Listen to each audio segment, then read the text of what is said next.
Ginulat ni Renz Abando ang mga Koreano. Anyari kay Coach Kim, halos magwala ang coach ng Kogas.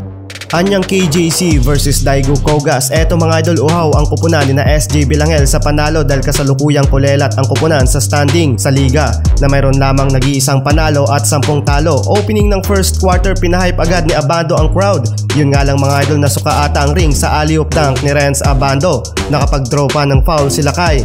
Under 8 minutes mga idol ng quarter, efficient sa tres ang home team.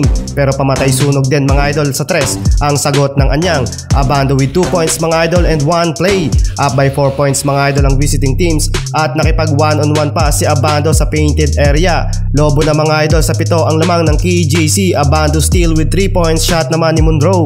And the first quarter 30-41 at pumabor sa KJC. Abando so far 4 points, 1 block and steal. Walang Abando ulit mga idol sa opening ng second quarter. Lala ng tambak sa kalaban, pinapakalma na ang coach ng Kogas dahil sa counted 2 points and 1 play ni Maxwell. Under 6 minutes mga idol, balik aksyon sa loob sila kay, pero halos 2 minuto lang nagtagal sa loob ng court dahil sa di ganon ka-effective sa play. Samantalang low scoring din naman mga idol si Kabayan SJ with 2 points. Pero even though na hindi ganon ka-effective sina Abando at Monroe, nakapag-stand out naman ang mga local player ng KJC at nakakapagtala ng double digits sa scoring. And the first half, up by 16 points ang visiting teams, 48-64.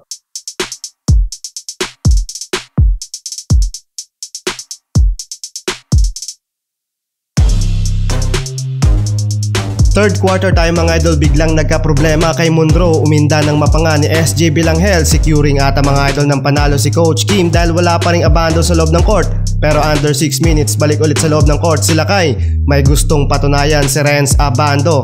Abando baseline drive and 1. May bawi pa mga idol, galing ng screen ni Monroe. Easy 2 points jump shot sila kay. Biglang ginanahan si Renz Abando, dagger 3-pointer sa Gedli at kumana pa ng 1 rebounds and 1 block. 69-79 end of third quarter. Fourth quarter tayo mga idol, uminit na si Renz Abando sa game. No look pa si Monroe, dadakdakan sana ni Abando sa mukha ang Koreano. Pero delikado ang lagay ng scoring mga idol dahil nakakapag small run ng Kogas. Kung saan ginaganahan na sila kay ay nilabas naman siya sa game. Pumukol pa ng 3 si SJ Bilangel para may baba sa 4 points ang lamang ng KJC na wala ng tiwala si Coach Kim kay Abando at di na binalik sa loob ng court.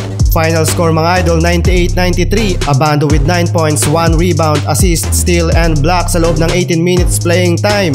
Panalo ulit ang anyang KJC.